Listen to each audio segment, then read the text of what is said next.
The November Project is a free fitness movement born out of Boston to help people stay in shape in the cold winter months, something we should be able to relate to here in Saskatchewan. So Alyssa, Shivak, and Amanda Siebert decided to have the Queen City pledged to join this international movement.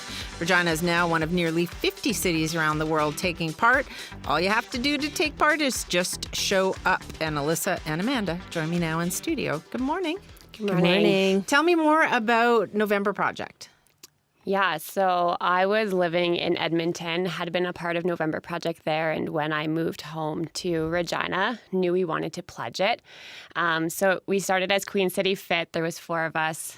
We chose the legislative ground as our place to meet, but really it's about bringing people together, removing all the barriers, so money, time, having somebody to go with, but just showing up.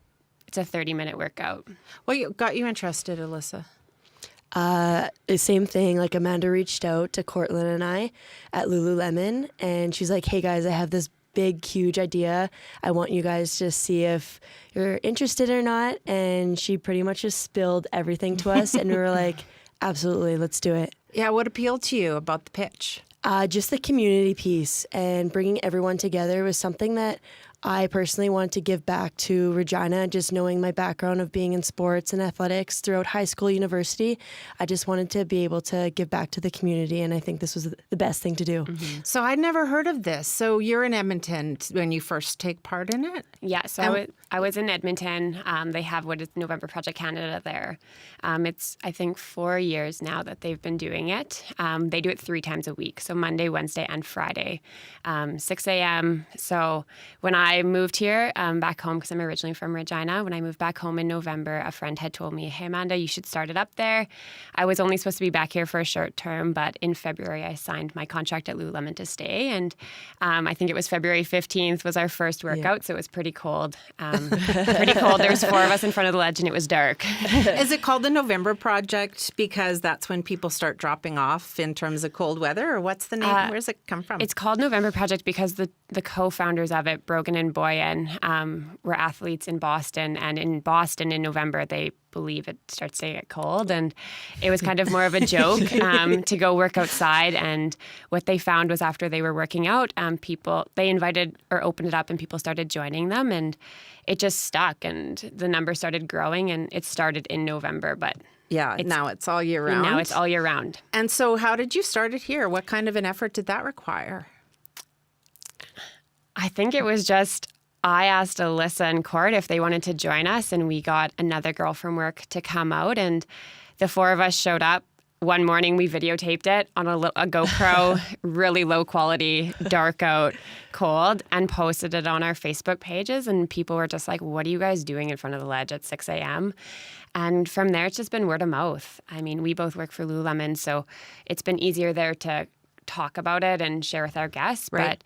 But we've had our biggest number with 75 people out. Wow. And we want to push 100, but I think we still have a lot of work of even just sharing what we're doing. And this is a good start. Yeah, totally. Yeah, so what did you have to do to get Regina included in the city? You said pledged as one of these cities that takes part in it. So we had to consistently get like 50 people showing up every single Wednesday. And like, honestly, same thing that Amanda was saying, it was just word of mouth and Instagram, Twitter, Facebook. November Project tribes all across the world have been like watching us, and like word of mouth spread with them. And finally we were consistently getting the 50 people. And that's when Andrew Ferrens from Edmonton, November Project Canada, came down and surprised us and pledged us. What was that like? It was speechless, incredible. It was really probably cool. Still one of my favorite days. Oh. Yeah. Yeah, he was just like hiding around the bush, and me and Andrew have a great friendship from when I was living in Edmonton, and to like look over and he was standing there in our city ready to like let us know that we were going to become the 42nd tribe. Yeah. What'd that mean to you? You personally, because you sort of brought that idea here. Yeah, right? I think it was just definitely humbling, and to just look around and see the people that show up with, which is all ages, all fitness levels, to have him personally here to like welcome us into this like tribe that is literally across the world. was something so special and something I'll always remember of that morning. And I think like our tribe didn't really know, they didn't know who he was, and they also didn't know what was going on. So to have them just be a part of that and like watch, like I can play it back in my mind and seeing their faces, and they still didn't really know what was going on. The significance of what he was doing there. Yeah. But now it's starting to trickle, and they're starting to see it. So you mentioned all kinds of ages and ability. Tell me more about the people that you see out. All age groups. Cool story. My parents have been out since, what week is it? Is it 5 or 6 weeks? I think it's maybe even more than that. Is that a hard sell? You know what? I spilt the idea to them, told them what we were doing every single Wednesday, and the one Wednesday, it was actually a huge surprise to me. We're all getting set up, put the music on, and I see my dad's truck pull up.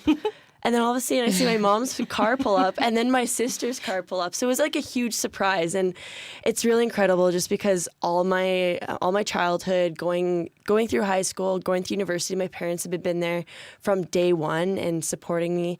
And just for them to just show up, like it was pretty much brought tears to my eye, being like, man, this is like so incredible that they do believe in like me and the entire team in the city just to like be here. So, and now they show up every week. Every week. Yeah, it's pretty incredible. Yeah. And so someone who's listening right now and they think, okay, I think I might be in, what do they need to know? I think what they need to know is they just need to show up. Just show up at 6 a.m. and remove all of your fears as like you don't have someone to come with, you're not fit. This isn't a running group. A lot of people think we're just a running group. The idea is that you are pushing yourself, and there is running as a component of it. And we do a sunrise 6K, but we let people know when that happens. And even if you were to show up a Wednesday that was a sunrise 6K and you can't run more than a kilometer, there's going to be something for you. So I think the idea is that people just need to know they just need to show up, and that we will always be there. So when it's every Wednesday. So when it's minus 40, if it was Christmas morning and it fell on a Wednesday, we would still be there. Every morning outside the ledge at 6. Yeah. And like staying tuned to our social channels, because if we ever do change location, that's like where we would change it on there. But right now, we are every morning, 6 a.m. in front of the ledge. Thanks for coming in and telling me about this. Yes, thank you so much for having us. It's so interesting, and you guys are infectious in your enthusiasm for this. So thank you very much. It's Alyssa, Shivak, and Amanda Siebert, co-leaders of Regina's free fitness club called November Project.